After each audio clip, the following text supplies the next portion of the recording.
کس دی زما ورونو عزیزانو تر دومره ښایسته لیډرشپ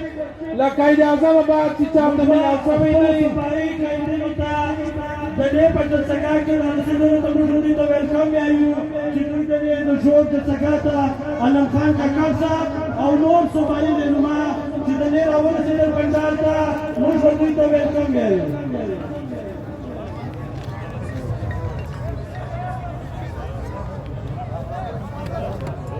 زه د داود منظور خیل شکریا ادا کوم زموږ ملګري ناست دي هغه ته پاتې شي او مېلمنو ته ځای ورکړي هغه ولاړ شي او مېلمنو ته ځای ورکړي شاته چې څوک چې کوم مشران ناست دي زموږ هغه مېلمنو